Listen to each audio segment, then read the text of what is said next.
Pois é, galera, já tinha um tempo que eu não vinha aqui produzir vídeo para o quadro Rebatendo Argumentos da Direita, que é um quadro que eu sei que vocês gostam muito aqui do canal, eu também gosto muito de fazer, mas é um quadro que eu tenho que estar com a saúde mental boa, porque é cada xingamento, cada coisa que eu leio. Da última vez que eu postei vídeo para essa playlist, tem um comentário que ficou muito na minha cabeça, que um rapaz escreveu assim: "Ah, menina, para de falar de política e vai fazer um vídeo sobre maquiagem, vai fazer vídeo se maquiando, um vídeo de beleza."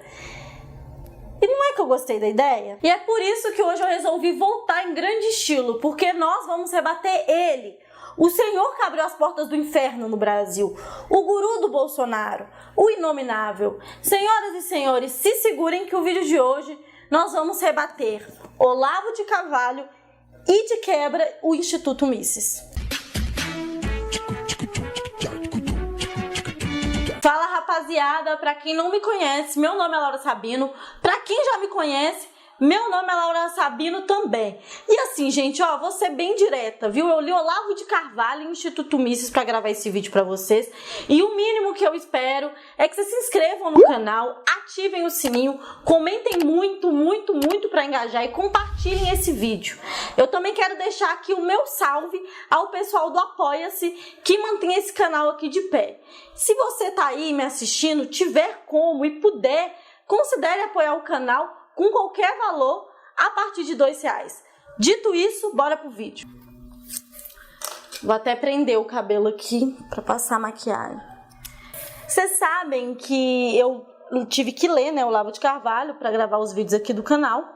E uma coisa sempre me chamou minha atenção quando eu li os livros dele, que é o seguinte: ele considera um fato que o capitalismo, enquanto sistema e modo de produção, diminui a miséria do mundo. Esse tipo de pensamento é completamente delirante, mas o cara ele fala com uma convicção tão grande que eu resolvi ir atrás da fonte que ele usa para fazer essa afirmação e dissecar ponto a ponto do porquê que isso não se sustenta. E quando eu fui pesquisar a fonte, né, que ele utilizava, eu cheguei até um gráfico do Instituto Nosso Mundo em Dados, que é um site sem fins lucrativos, financiado pela Fundação Gates e liderado pelo economista Marcus Rose. E eu percebi que ele tem sido utilizado não só pelo Olavo de Carvalho, mas por diversos portais da direita. Inclusive o Instituto Mises chegou a fazer uma matéria chamada "Para erradicar a pobreza, mais capitalismo".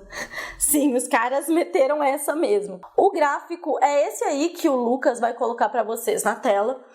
E eles apontam números realmente incríveis alcançados pelo capitalismo.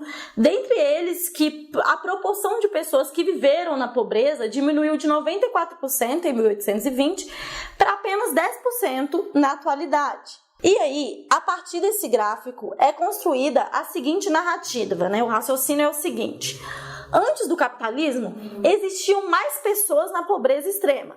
Atualmente, no capitalismo, existem menos pessoas na linha da pobreza. Logo, o capitalismo está diminuindo o número de pessoas abaixo da linha da pobreza. Bom, primeiro que eu me perguntei de onde que veio esses dados, porque eu, como historiadora, eu fiquei em choque com um gráfico que tenta retratar como era a vida em 1820, porque nessa época era muito difícil, né? Você não tinha institutos de pesquisas que coletavam dados, né? Em 1820 não existia, sei lá, Datafolha, IBGE fazendo essas pesquisas. Para vocês terem uma ideia, a gente começa a ter uma noção e o controle da renda da população a partir de 1981, que é quando o Banco Mundial começou a coletar dados sobre a pobreza, né? E é óbvio que isso me fez ir atrás para descobrir qual que é a metodologia utilizada nesse gráfico. E aí eu descobri que o único critério medido, né, para fazer essa avaliação da miséria e a fome do mundo foi unicamente o acesso ao dinheiro, né? E os dados utilizados para fazer esse gráfico, na verdade, eles foram retirados de uma estimativa que o Banco Mundial fez para medir o que seria o PIB de alguns países europeus de antigamente. E é nesse momento que provavelmente você deve estar me perguntando qual que é o problema nisso, por que é tão problemático essa metodologia utilizada para chegar até esses números. Eu explico para vocês. É porque em 1820 a 1981, as revoluções liberais estavam acontecendo a todo vapor. E por causa disso, estava acontecendo também um intenso processo de expropriação da população. O que isso significa? De maneira bem grosseira, na Europa, o sistema anterior ao capitalismo é o chamado feudalismo. Nesse sistema existia muita exploração, mas de uma maneira bem diferente da exploração capitalista. Esse modelo era baseado na terra e por meio dela que se constituíam-se as atividades econômicas e toda a estrutura social. O dinheiro aqui ele era dispensável e quase não era utilizado pela população. O trabalhador ele tinha uma ligação direta com a terra, era nela que ele produzia e vivia até a morte. À medida que o capitalismo vai avançando, se tornou, o novo sistema, começou um intenso processo de expropriação desses trabalhadores. Eles foram expulsos da terra onde seus avós, seus pais e eles mesmos tinham passado a vida inteira. E eles foram arrastados para um novo sistema onde tudo se baseia em dinheiro. E essas pessoas então vão para a cidade vender sua força de trabalho nas fábricas, em troca de dinheiro. A partir daí, como vocês podem imaginar, acontece um aumento muito grande de dinheiro que circula entre a população. Só que acontece que isso não significa que a qualidade de vida dessas pessoas melhorou, Um exemplo prático para isso ficar claro para você. Vamos pensar, no Jorge. O Jorge vive num lugar onde ele planta seu próprio alimento. A vida do Jorge ela é ferrada, é difícil, mas ele come todo dia, porque ele mesmo planta e colhe seus alimentos. O Jorge ele não tem acesso a dinheiro nenhum. Mas aí o que acontece? O capitalismo começa a se expandir e a indústria têxtil precisa de lã. O que acontece? O Jorge, então, é expulso dessas terras onde que ele morava, onde que ele viveu toda a sua vida, e essas terras se tornam, então, lugares que, vão se tornar criação de ovelha. Mas aí, o Jorge ele é retirado desse lugar e começa a receber, ganhar $2 por dia, que é o valor que esse gráfico atribui como alguém que saiu da miséria. Só que é impossível uma pessoa comer 3 refeições em um dia tendo só $2 na carteira, ou seja, Jorge passou a receber dinheiro, mas isso não garante que a qualidade de vida dele melhorou. Então, o que esse gráfico aponta não é a diminuição da miséria, até porque não tinham nem medidores para isso nessa época.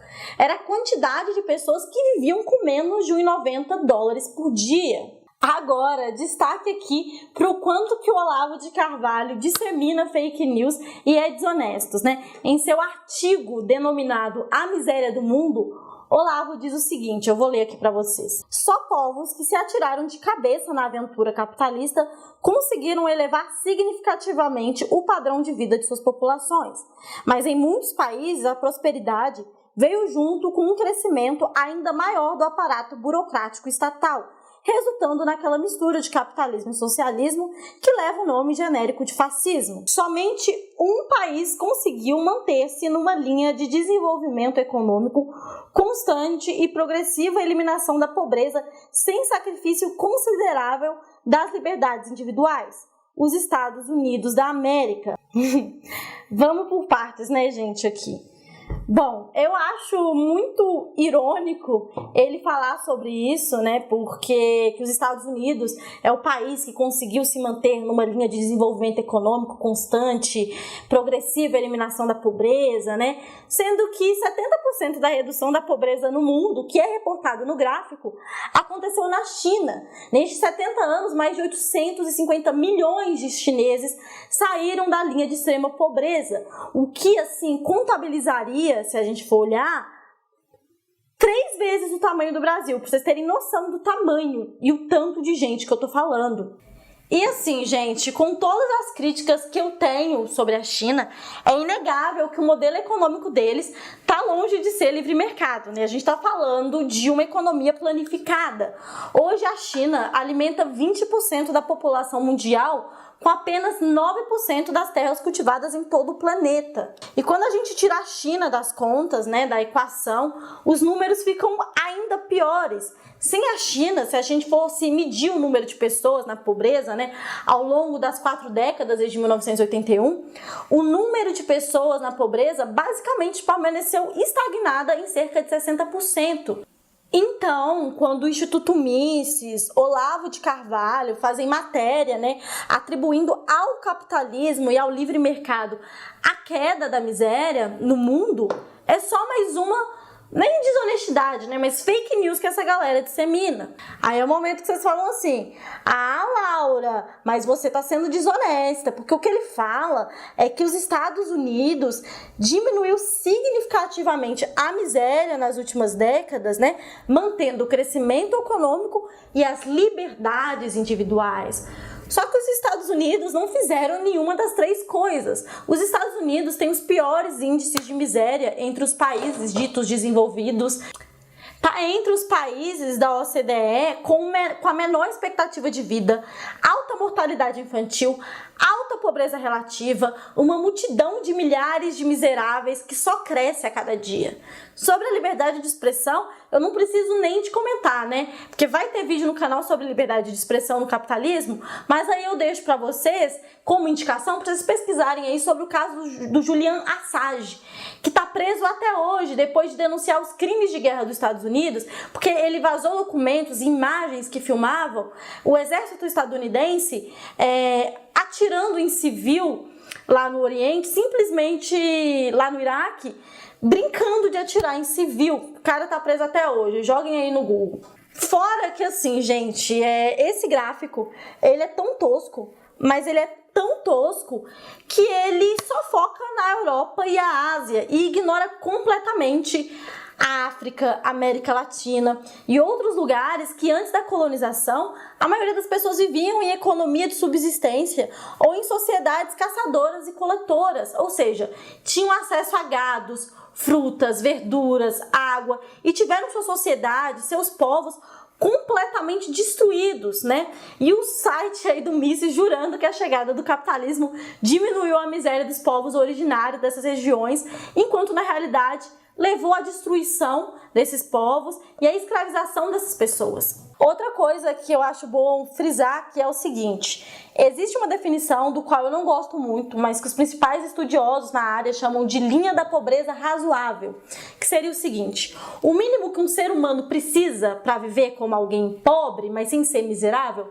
é cerca de 7,40 dólares por dia. Alguns economistas, né, que são mais progressistas, eles falam que esse valor, na realidade, seria cerca de 11 a 15 dólares por dia. Quando a gente analisa, né, os dados que o Banco Mundial apresenta, né, do relatório mundial sobre a pobreza e a prosperidade compartilhada, né, a pobreza extrema é definida como a renda inferior a 1,90 por dia, que totaliza mais de 10% da população, que é o que esse gráfico aí comemora e exalta. Nossa! Mas se a gente for usar como base os valores apontados pelos economistas, né, os economistas até os mais conservadores, que consideram a linha da miséria quem vive com menos de 7,50, aí os dados ficam ainda piores, porque a gente vai estar falando de quase metade da população mundial. E aí eu acho que dá para eu citar uma das conclusões dos textos que eu vou deixar aí na descrição para vocês darem uma lida, que o que fica cada vez mais claro nesse gráfico é que ele realmente revela que o mundo passou de uma situação em que a maior parte da humanidade não precisava de dinheiro para outra em que hoje a maior parte das pessoas lutam para sobreviver com quantias extremamente baixas de dinheiro. Agora, eu quero ler para vocês um trecho do Olavo de Carvalho no capítulo em que ele quase tenta defender o direito de pessoas passarem fome e de existir desigualdade social no capitalismo. Espera aí que eu vou pegar o livro aqui. Todo direito de um implica obrigações para algum outro, mas nem toda obrigação que pese sobre alguém gera direitos para quem quer que seja. A razão disso é simples e autoevidente. Toda e qualquer obrigação moral ou legal é relativa, porque limitada a disponibilidade de meios, Ao passo que um direito, uma vez consagrado, é universal e incondicional.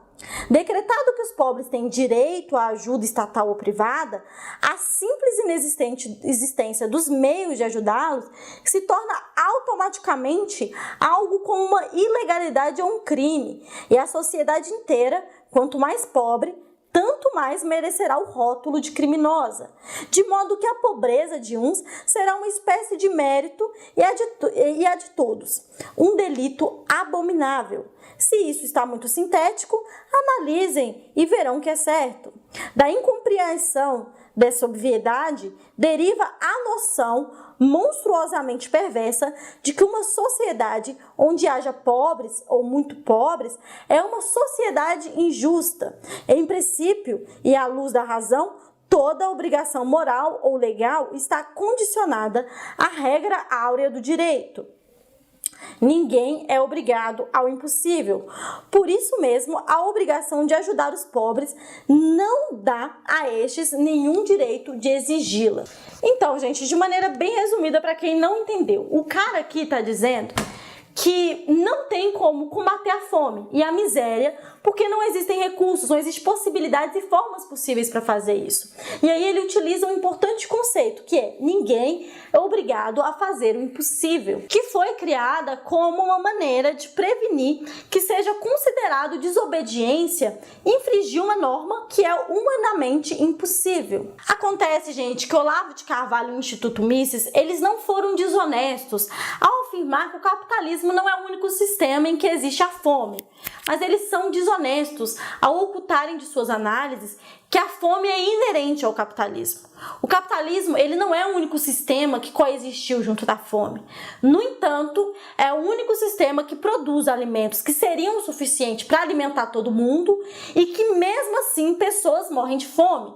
O custo da comida jogada fora é de 750 bilhões de dólares por ano. 1/3 de todos os alimentos produzidos são descartados, porque se forem distribuídos, o sistema simplesmente entraria em colapso. Olavo de Carvalho e Instituto Mises são desonestos porque não é impossível alimentar toda a população. A humanidade, ela já desenvolveu, após milhares de anos de evolução da força produtiva, que isso vem desde a invenção da roda, há 3.500 anos antes de Cristo, a espécie humana até os dias atuais desenvolveram condições de produzir alimentos suficientes para toda a população.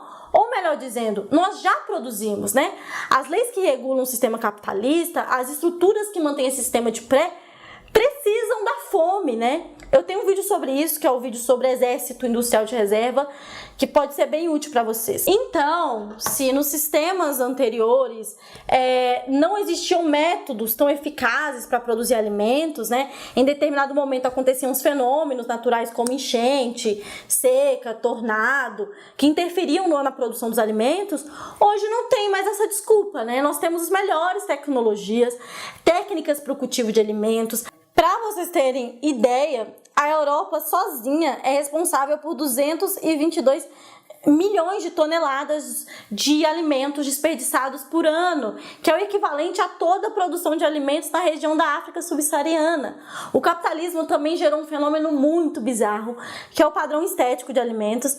A Sabrina, ela explica muito bem no vídeo dela sobre fome no capitalismo, mas pincelando aqui bem rapidinho. Existe um padrão de como uma maçã deve ser, como um tomate, um morango, e quando esses alimentos eles não são tão esteticamente bonitos e vendáveis, eles são descartáveis. Tudo isso é causado por um motivo, que é, no capitalismo, os alimentos são tratados como mercadoria e não direito. O que significa que a produção é pensada não para matar fome, mas para gerar lucro. E é a partir disso que acontece todas as aberrações que a gente vê por aí. O que é soda cáustica no leite, pelo de rato em molho de tomate, leite com formol e água oxigenada no leite, presunto pintado, papelão na carne, senão essa questão de tentar maximizar os lucros desses alimentos. Então, Então, gente, vamos às conclusões do vídeo.